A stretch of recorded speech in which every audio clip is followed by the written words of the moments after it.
Salut à tous, ici Tonsi Geek et aujourd'hui on va regarder ce qui est intéressant parce que c'est ça qui est compliqué à voir.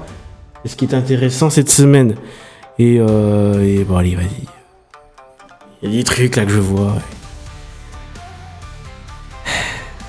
En vrai il y a des trucs intéressants. Parlons-en.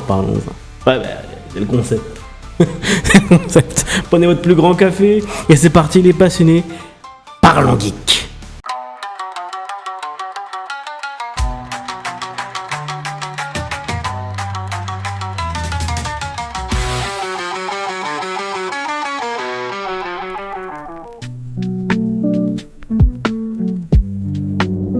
Bon, nous allons commencer par l'une des informations qui m'intéresse le plus. Et oui, il faut savoir qu'on a le jeu le plus iconique des jeux vidéo qui est sorti.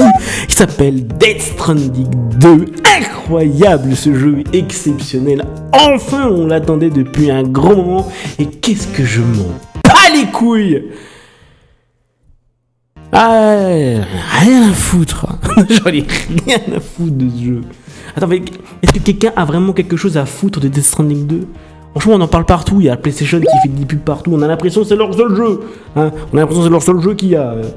Ah non. Et franchement, j'aimerais savoir qui est le gros connard qui a dit que Hideo Kojima était une star, était une personne fiable, était incroyable. Parce qu'on se souvient du Death Stranding 1. Hein, moi, je me souviens surtout pas des belles critiques. Oh, que c'est bizarre! Lorsque je suis en train de chercher les critiques négatives pour appuyer mes propos, je tombe sur une erreur 404. J'ai l'impression que la prod de Hideo Kojima ont voulu faire taire les personnes ayant la langue bien pendue. Je vais vous réveiller. Sur Internet, rien ne s'efface. Pas si facilement. Je réussis à trouver vos critiques. Et ouais, l'empreinte numérique est là, les mecs. Et votre jeu... À l'époque, il est sorti, c'était pas ça, c'était pas bon. Et d'habitude, je suis toujours gentil avec les jeux, mais là non, qu'ils vont bien se faire foutre. Voilà. Dites-moi, dénoncez-vous, je veux vous entendre, les mecs. Et surtout, le connard qui a dit qu'Hideo Kojima était une bonne personne. Le gars, il a son palmarès, il a que 2 licences. Il en a l'impression... On a l'impression qu'il est autant populaire que Miyamoto, frère. Et aussi, il y aura World of Warcraft qui va sortir le Midnight. Alors, qui joue encore à World of Warcraft en 2025? Dénoncez-vous. Qui sont ces gars qui jouent à World of Warcraft en 2025? On ensemble. On est dans la même famille, frérot. Moi, je joue à Mario, ça fait plus de 25 ans. Au moins, on est entre vieux, frérot. Allez, on reste toujours sur le même jeu. Ah, mais... Franchement, les gars, voilà... le 24 août, voilà... World of Warcraft. Alors, les gens qui jouent à World of Warcraft, présentez-vous. Dites bonjour. Franchement, enchanté, la classe, totale. T'as jamais lâché, frérot. C'est comme les gens qui jouent à League of Legends. Oh, la classe, totale. T'as jamais lâché, hein. Toujours à taper des tours. World of Warcraft Midnight. Dites-moi si vous avez kiffé ce jeu en septembre. J'aurais sûrement oublié que je l'ai présenté, mais dites-le moi. On sait jamais, ça va me faire un mode de nostalgie. Ah oui, c'est vrai.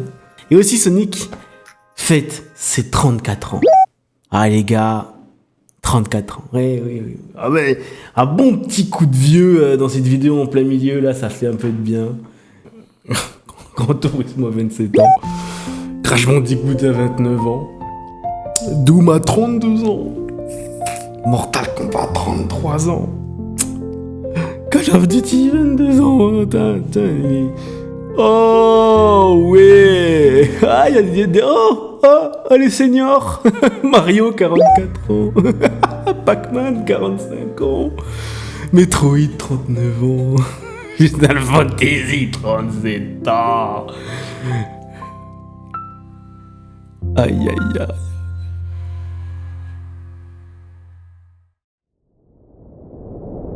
Bon, il y a aussi des news concernant Mario Kart World. Ah oui, on va encore parler de Mario Kart World. Alors les gars, c'est Kosuke Yabuki. Je sais pas c'est qui. Et il a dit, déclarant le roster de personnages, il a dit voilà, mettre un Goomba, un dauphin et un pingouin, c'est trop bien. Là, le roster est très très bien avec l'univers de Mario, c'est insane. Pas besoin de mettre les Inklings au Zelda. Qu'est-ce que vous voulez Zelda? Et franchement, faut vous dire un truc honnête. Pourquoi vous avez pris eux comme dans le roster? Il y avait des personnages plus iconiques dans Mario. Ouais, ils auraient pu mettre la Piranha. Incroyable. Ils auraient pu mettre la Reine des Abeilles qui était déjà là. Un vrai Rob. Ah, après non, ça sort de l'univers. Mais dans l'univers du jour de Mario, ils ont mis Wario. Pourquoi ils mettent pas des personnages de l'univers de Wario? Comme ils auraient pu mettre Mona, ils auraient pu mettre Penny, ils auraient pu mettre Kat et Cathy là. Je me rends compte qu'il n'y a que des meufs dans ce que je viens de dire.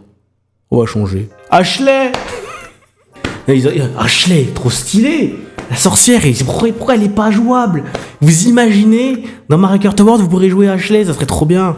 Après, ceux qui connaissent pas WarioWare, les gars, faut les jouer. Faut les jouer, c'est que des dingueries, c'est que des dingueries. Ensuite, pour parler d'autres univers de contest après Mario Kart World, la concurrence, comme on pourrait dire, et ben Sonic Cross Racing, c'est ça, c'est Race Cross World, voilà. Sonic Race Cross World. Voilà, c'est Sonic Racing Race... Oh, j'y arrive, frère, à un moment donné. Sonic... Bon, bref. Sonic, ils nous sortent des Season Pass et tout le bordel et tout. Et beaucoup de gens comparent Sonic avec Mario pour dire voilà, Sonic est bien meilleur. Vous regardez le roster, c'est incroyable. Il y a un roster de fou. Il n'y a pas un roster de fou. Voilà, il n'y a pas un roster de fou. Hein. Comment ça? Ils ont mis qui? Hatsune Miku? C'est un roster de fou malade. Sur le coup, en termes de roster, vous niquez tout le monde. non, frère, Hatsune Miku, incroyable. Incroyable. Après, ils ont mis Bob l'éponge.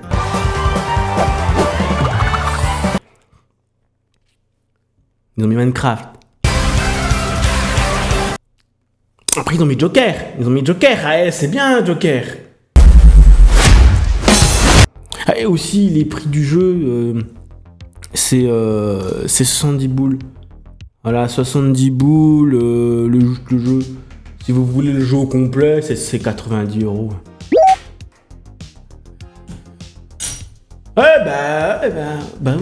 Oui, c'est comme ça. Et c'est mieux que Mario Kart World, attention les gars, il y a Hatsune Miku. Il y a l'argument. Encore d'autres news, bon, j'aimerais bien... Ah, une news qui est marrante. Là, je vois une news qui est marrante. Vous vous souvenez Monster Hunter World? Monster Hunter World fait encore moins de chiffres que Monster Hunter World. Il est sorti, le jeu qui est sorti, le Wild, il fait moins que World, frère. Et... Après, il y a des problèmes d'optimisation PC. Voilà, c'est l'excuse qui a été donnée par les joueurs. Voilà. Le jeu est pas bien optimisé. Du coup, on retourne chez le grand frère. Le World, il est bien mieux.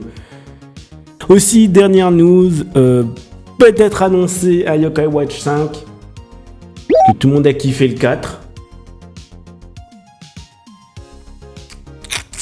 Mais il y a un 5. Écoute, il y a un 5. Ah oui, il y a aussi la princesse Mononoke qui sort au cinéma, qui revient en France. Je parle d'un truc spécialement français. C'est la seule œuvre Ghibli que j'ai pas aimée. Peut-être que je lui redonnerai une seconde chance. On sait pas, peut-être que je vais kiffer en 4K. Cette fois-ci au cinéma, mais il sort en août. Il arrive le 27 août, en fin août. Voilà, pour ceux qui veulent aller regarder la princesse Mononoke, c'est une très belle œuvre. Beaucoup de gens l'ont apprécié, mais bon, il y a des œuvres du studio Ghibli que j'ai bien plus appréciées. Par exemple, Arrietty, le voyage de Chihiro. Il y a plein d'œuvres, Mon voisin Totoro. Enfin, il y a plein d'autres œuvres de Ghibli qui sont incroyables. Princesse Mononoke, j'ai pas réussi. Peut-être qu'il faut que je lui redonne une seconde chance. Vous en pensez quoi? Je lui ai donné une seconde chance. En plus, en 4K, ça pourrait être bien. Bon, allez, c'est tout pour les news, les gars. Merci d'avoir suivi jusqu'au bout. On se retrouve pour une prochaine vidéo la semaine prochaine, 18h. Allez, c'est tout pour moi. Ciao!